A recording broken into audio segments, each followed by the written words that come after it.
अकोला अकोला हे 7 लाख लोकसंख्येचं शहर. शहरातील काही भाग अतिशय श्रीमंत तर काही भाग हा मागास आहे. अनेक ठिकाणी नागरिकांच्या मूलभूत गरजाही पूर्ण होत नसल्याचा आरोप होतोय. याबाबत सर्वसामान्य अकोलेकरांचं काय म्हणणं आहे पाहूया. 7 लाख लोकसंख्येचं शहर असलेलं अकोला, मात्र शहराचा विकास झाल्याच्या एकीकडे गोष्टी होत असताना शहराचा विकास असमतोल झाला का प्रश्न उपस्थित होतो. कारण शहरातले अनेक भाग जे आहेत ते आजही नागरी सुविधांपासून, विकास कामांपासून कोसो दूर आहेत. महापालिकेनं या नागरिकांच्या अपेक्षा पूर्ण केलेल्या आहेत का? आपल्यासोबत या सर्व गावातले सर्व महिला आणि पुरुष आहेत. त्यांच्या जगण्याचे प्रश्न खरंच सुटले का? आजी आहे आपल्या. आजी, काय प्रश्न आहे? काही कामं किंमत होते की नाही महापालिकेत? येतात, आपलं बसतात, खातात, पितात आणि चालले जातात. पडाय नाहीत मारत. काय बोलावं जुना, तर जे आहे ते सांगितलं बा. आजी, एवढं आयुष्य तुमचं गेलं, आता 70-75 वर्षाच्या झाल्या, हे प्रश्न जशाल तसेच आहे का? काही काम होत नाही का? काहीच होत नाही. मी म्हणतो ना, काही काम होत नाहीत. ते आता तुम्हाला दिसते बघा किती घाण आहेत. येतात, आपलं मस्त खुशीना बसतात, खातात, पितात आणि चालले जातात. तुमचा महापालिकेचा अनुभव असा आहे, काम होतं तुमचे? काहीच नाही, काहीच काम नाही. नाली आहेत, झाडत नाहीत. बाया म्हणा झाडा म्हणतात तर झाडत नाहीत.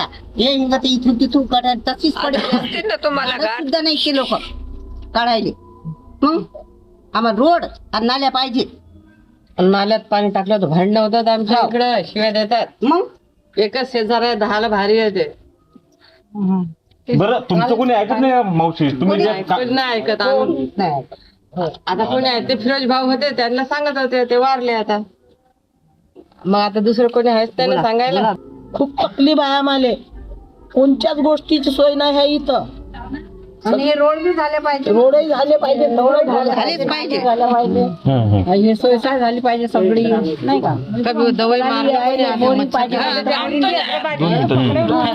हे पुढचं जाण्याचं काम करून द्यायचं बाबा. काम हो रे की आपके इधर? कुछ नहीं हो रहे काम हमारे तरफ. नाल्या नहीं, नुल्या का सपा नहीं, झाड़ने वाले नहीं, कोई नहीं आता हमारे तरफ. नल नहीं, एक नहीं म्हणा. नहीं, सब कुछ नहीं है, सोलत कुछ नहीं है हमारे तरफ. नल आते रहते तो 8-8 दिन नल भी नहीं आते.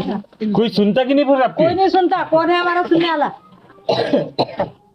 महापालिका के लोक सुनते नाही का? सुनते.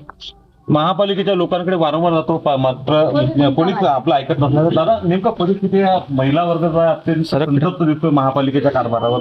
तुमचं महापालिका काही ऐकत नाही असं खरंच आहे का? सर, वारंवार महानगरपालिकेत सर्व जनता जायला आहे, सर्व काम त्यातून आम्हाला काही रिस्पॉन्स भेटला नाही. आमच्या इथे 4-4 नगरसेवक आहे, नगरसेवकाचे काही लक्ष नाही. सर्व नाल्या घालणे पडलेल्या आहेत, रस्ते तुटेल आहे. आमच्या गल्लीत स्ट्रीट लाईट नाही. आमच्या शाळेचे लेकराला जायचं काही रस्ता नाही. आमच्या इकडचे बच्चे लहान लहान लेकरूले ते नालीत पळा लागते, हे करा लागते. मस्जिदीत नमाजसाठी जाण्यासाठी चांगला रस्ता नाही. बुद्धविहारात जाण्यासाठी रस्ता नाही.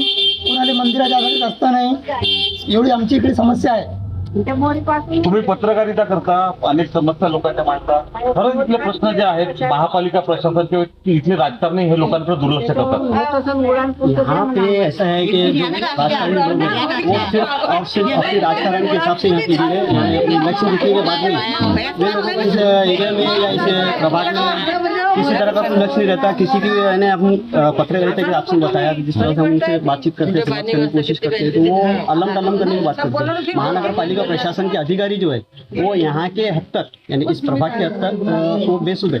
उनको कोई असर नहीं पड़ता, कोई उनके ऊपर रिफ्लेक्ट नहीं आता है, किसी तरह का कोई उनके ऊपर प्रभाव नहीं पड़ता है कि भाई क्यों न्यूज़ें आ रही है, इतना सब कुछ हमारे ऊपर दबाव आ रहा है, इतना सब कुछ हमारे बारे में बात कर रहे हैं. वो लोगों को ऐसा एहसास नहीं होता है कि यहाँ के कुछ लोगों की समस्या है या ये लोग कैसे जी रहे हैं. बरसात के अंदर में क्या होता है कि जो मेन रेलवे जो मुड़ी है हमारी वो पूरी तरह से ढक हो जाती है. जाने आने की आवाजाही के लिए एक ही रास्ता है और वो रास्ता पूरी तरह से बंद हो जाता है. पिछले 10 साल से हम उसके बारे में न्यूज़ दिखा रहे हैं, लेकिन महानगर पालिका प्रशासन का इस ओर जरा सा भी ध्यान नहीं है और ना ही महानगर पालिका के नगर सेवकों का इस ओर ध्यान है. राजकारण्यांनी आणि पुढे येणाऱ्या सरकारने आमचे जीवन मरणाचे प्रश्न सोडवावे आणि आमच्या नायगावाचा विकास करावा, अशीच अपेक्षा इथले सर्व नागरिक जे आहेत ते व्यक्त करतायत. उमेश अरुणे, एबीपी माझा, नायगाव, अकोला. एबीपी माझा, उघडा डोळे बघा नीट.